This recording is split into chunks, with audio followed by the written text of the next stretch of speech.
Bonjour à toutes et bonjour à tous. Donc aujourd'hui, je vous présente le cours du jeudi 30 avril. J'espère que vous allez bien. Donc excusez-moi pour le document, je ne vous avais pas bien expliqué de répondre seulement aux questions et pas d'écrire l'annonce. Vous avez déjà beaucoup de devoirs, quoi, tu sais, donc seulement on va répondre aux questions pour cet exercice. Alors d'abord, on va prendre l'annonce. Alors vous voyez une annonce, il y a bien sûr la photographie de l'appartement, de la maison, de l'endroit, et vous avez l'explication de l'annonce avec les pièces, le jardin, et bien sûr vous avez en bas le prix de la maison ou de l'appartement. Alors je vais lire, d'abord vous regardez, je vais lire l'annonce. Propriété à vendre. Très belle maison moderne à vendre dans la banlieue de Nantes. Maison familiale, grande, avec au rez-de-chaussée un séjour avec cheminée, une salle à manger luxueuse, une cuisine tout équipée, une buanderie, WC et salle de bain avec baignoire. Au premier étage se trouve une grande chambre avec vue sur le terrain de golf, une chambre moyenne avec sa propre salle de bain, une petite chambre d'amis et une salle de jeu pour les enfants. Au deuxième étage, il y a un grenier. Derrière la maison, une véranda donne accès au jardin de grande taille avec une piscine. Attention, dans le texte, il y a une erreur. Vous pouvez corriger. Donne accès au. C'est pas un, c'est O-A-U. Au jardin de grande taille avec une piscine. Un garage en bois se trouve à côté de la maison. La maison ne possède pas de cave. C'est la maison de rêve du golfeur et de l'amoureux de la nature. Visite sur rendez-vous. Prix de la maison 400 000 euros. Agence Imorêve. Donc voilà, le texte est assez simple. Le vocabulaire, vous pouvez le comprendre. Alors, le vocabulaire important ici, vous voyez que ici, vous regardez l'image, donc vous avez le rez-de-chaussée, mais vous avez aussi 2 étages, d'accord? Donc on va dire une maison à étage. Quand il n'y a pas d'étage, on va dire une maison de plein pied. Pas d'étage, une maison de plein pied. Luxueux, alors vous comprenez, par exemple, Myeongpum, hein, ce sont des produits luxueux. Luxueux, c'est-à-dire que c'est une très belle maison, très grande, avec des meubles ou des objets qui coûtent cher. Donc, ça veut dire que c'est un endroit qui est beau et qui est cher. Hein, voilà. Une buanderie. Qu'est-ce que c'est une buanderie? C'est une très petite pièce où vous allez mettre chongsogi pour nettoyer ou les choses. Peut-être vous pouvez mettre aussi setaki, la machine à laver. C'est une petite pièce, alors qui n'est pas dans toutes les maisons, bien sûr, hein, mais peut-être dans votre appartement, si vous avez un appartement, un grand appartement, vous avez peut-être une pièce spéciale, petite, où vous pouvez mettre les objets pour faire le ménage, par exemple. Hein. D'accord. Il se trouve, alors, vous allez utiliser beaucoup à l'oral, il y a. Par exemple, dans la maison, il y a 3 chambres. Mais le verbe qui est plutôt un verbe que je vais utiliser à l'écrit, c'est se trouver. Donc, par exemple, cette maison se trouve dans la ville de Nantes. Se trouver, se placer. Hein. N'utilisez pas toujours il y a. Changez les verbes et utilisez par exemple le verbe se trouver. Avec vue, alors vous comprenez, la vue sur la mer, la vue sur la montagne, ici la vue sur le golfe. sa propre salle de bain.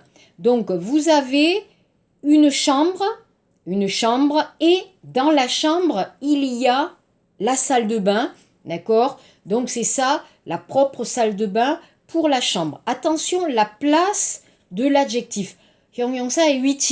Si vous mettez une salle de bain propre, ici, ça veut dire 깨끗한 욕실. Donc, attention, le sens est différent. L'adjectif devant le nom ou après le nom, le sens change. Ok. Après, un grenier.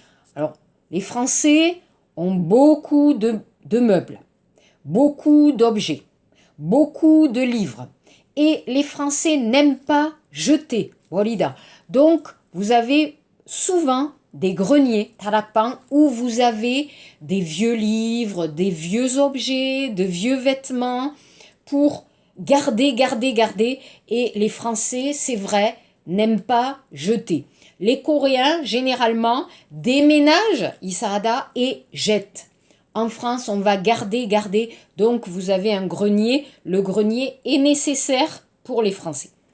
Donner accès sur... Alors, vous avez une porte et vous pouvez sortir dans le jardin. Un grand jardin, on peut dire aussi un jardin de grande taille. Mais attention, l'adjectif grand va être après le nom. Enfin, posséder, c'est-à-dire avoir. Donc, je répète, pour varier votre vocabulaire, utilisez d'autres verbes. Vous pouvez dire par exemple, je possède un appartement, je possède une maison. C'est pas toujours joli. Vous pouvez utiliser d'autres verbes. Alors, on va répondre aux questions. Donc, dans quelle ville se trouve la maison? La maison se trouve dans la banlieue de Nantes. Nantes, si vous regardez la carte de France, Nantes se situe au nord-ouest de la France, dans une région, Tiban, qui s'appelle la Bretagne. Donc, près de quel lieu? Alors, vous avez compris que c'est une propriété, c'est une grande maison qui se situe près d'un golfe. D'accord? Donc, propriété. Qu'est-ce que ça veut dire propriété? Propriété, ça veut dire maison plus jardin. D'accord? Si vous avez seulement un appartement ou seulement une maison, on ne peut pas dire propriété. Propriété, c'est une maison plus un jardin. Combien d'étages la maison possède-t-elle? La maison possède 2 étages. Regardez l'annonce. Au premier étage se trouve une grande chambre, au premier étage, et au deuxième étage, il y a un grenier. Donc, une maison à 2 étages, ce qui est très grand. Imaginez le rez-de-chaussée, le premier étage et le deuxième étage. Donc, c'est très grand. Très grand. Combien de pièces comprend la maison? Alors, je vous ai dit, dans les annonces Kwango, généralement, on ne compte pas la cuisine, la salle de bain, la buanderie, on ne compte pas parce que c'est petit. Donc, on va compter quoi? Les grandes pièces comme la salle de séjour, la salle à manger, les 3 chambres, 1, 2, 3 chambres, la salle de jeu, donc qui est grande, et le grenier. Donc, nous avons une maison avec 7 pièces. Mais bien sûr, on vous donne aussi la salle de bain, les WC, la buanderie. Donc, c'est vraiment très, très grand. C'est une grande maison. Quelles pièces manque-t-il dans la maison? Manquer, ne pas avoir. Il manque la cave. Alors, il y a le grenier. Vous avez tarakpan. Il y a le grenier qui est certainement grand et vous avez vu à côté de la maison, il y a ici, vous voyez ici, vous avez un garage. d'accord? Vous avez un garage en bois, donc peut-être dans ce garage, on peut mettre, par exemple, mouton, les bouteilles d'eau, pot d'eau joupion, les bouteilles de vin, les choses à manger, les fruits, les légumes. Donc, ce n'est pas nécessaire, mais la maison ne possède pas de cave. Tiachil. Quel est le prix de la maison? Alors, vous voyez, 400 000 euros, à peu près au HOC. Est-ce que c'est cher? Non, c'est pas cher. Vous imaginez? Grande maison, 7 pièces, plus de 7 pièces, avec une véranda, un grand jardin, une piscine, un petit garage en bois, plus le golf à côté, mais c'est pas cher du tout. Donc, si vous allez en France, vous regardez un peu les annonces, vous allez voir Pudongsan, vous allez regarder les annonces. Bien sûr, Paris, Marseille, Lyon, Bordeaux vont être des villes, grandes villes, très grandes villes, donc c'est cher. Dans le centre-ville, c'est cher. Mais si vous allez dans des villes moyennes comme Nantes, vous pouvez trouver à l'extérieur de la ville. Dans la ville, non. Dans la ville, c'est cher. Mais à l'extérieur des villes, dans les campagnes ou dans les banlieues, vous allez trouver des maisons magnifiques, grandes et pas très chères. Pensez aux appartements en Corée, à Séoul, à Gangnam. Pensez le prix d'un appartement en Corée et ici au HOC.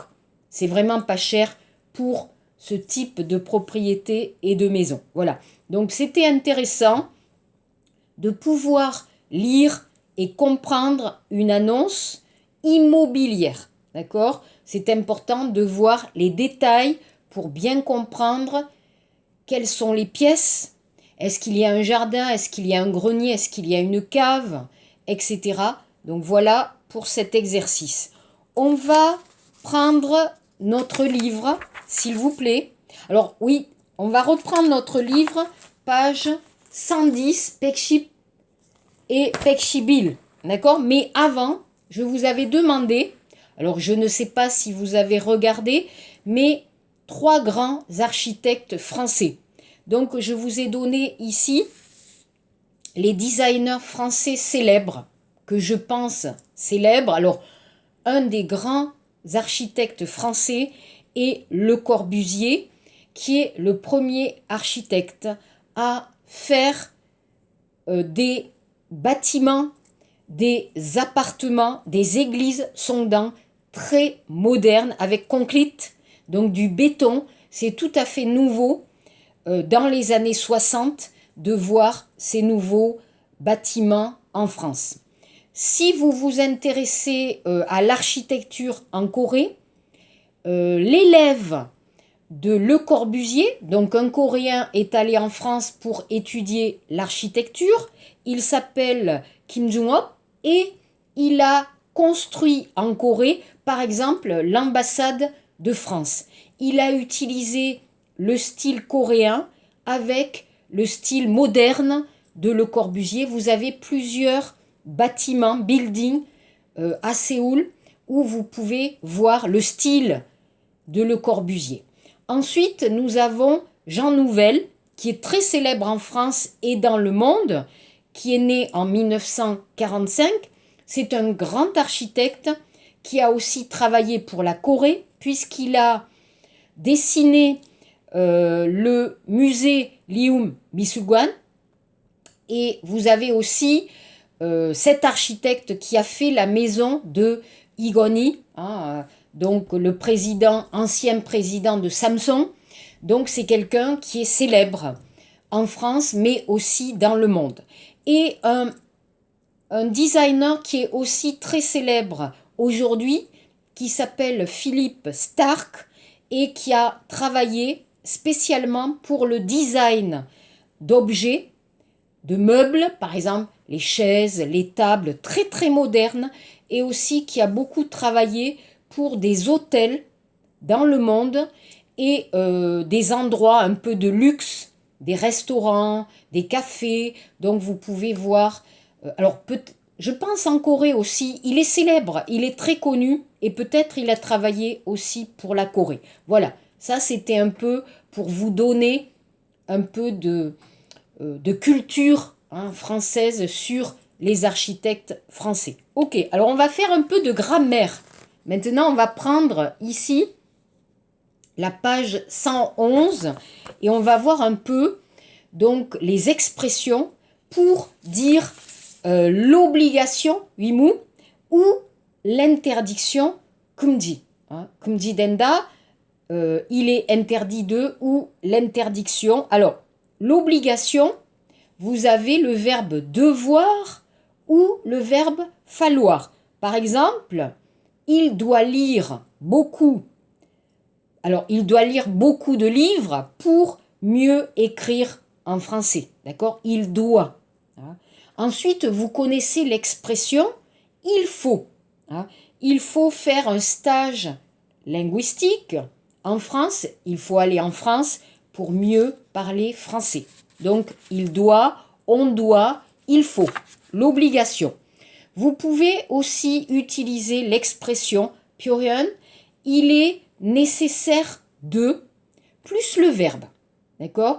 Il est aujourd'hui, à cause du coronavirus, il est nécessaire de porter un masque. D'accord? Vous utilisez le verbe porter. Il est nécessaire de porter un masque et on peut dire aussi porter un masque aujourd'hui, c'est obligatoire en Corée. Voilà, donc vous avez les deux formes. Il est nécessaire de plus le verbe, il est obligatoire de plus le verbe, ou c'est obligatoire, c'est nécessaire. D'accord? Obligation. Mais vous pouvez aussi utiliser le verbe à l'infinitive. Myeongryong-bop, infinitif, vous avez Myeongryong, commander, ordonner. Donc, Myeongryong-bop, portez un masque, s'il vous plaît. Myeongryong-bop, lavez-vous les mains, s'il vous plaît. Donc, on va utiliser l'impératif. Pour la demande, putakada. Alors, la demande, c'est plus pudropke, c'est plus doux. Prière de porter un masque. Merci de porter un masque. D'accord? Éviter de. Qu'est-ce que ça veut dire éviter? Éviter, c'est-à-dire il ne faut pas. S'il vous plaît, par exemple, s'il vous plaît, si vous sortez, évitez de ne pas porter de masque, par exemple. Évitez, il ne faut pas, ne faites pas. D'accord? Mais c'est plus doux. Myeongryong-bop, c'est un peu dur. Ne portez pas de masque, ne portez pas. Par exemple, ne sortez pas sans masque. Ok? Évitez, c'est plus doux. D'accord? L'interdiction, comme dit, l'interdiction. Alors, vous avez les noms. Myeongsa, interdiction de, défense de, plus le verbe. Interdiction de s'embrasser pendant le coronavirus, par exemple. Vous avez aussi la forme verbale, le verbe. Il est interdit de. Il est défendu de, avec le verbe. D'accord? Il est défendu de faire la classe pendant le coronavirus, par exemple. Ne pas, Pujangmun, la négation avec Myeongryong-bop. Ne toussez pas, Kichimada, ne toussez pas devant les gens. On ne peut pas tousser devant les gens. Donc vous pouvez utiliser l'impératif à la négation ou vous pouvez utiliser ne pas pouvoir. D'accord? Pour l'interdiction. Alors on regarde. Donc ici, vous avez page 111, Mité, la grammaire. Vous avez des exercices. Alors on va regarder les exercices. Donc page 111. Ok.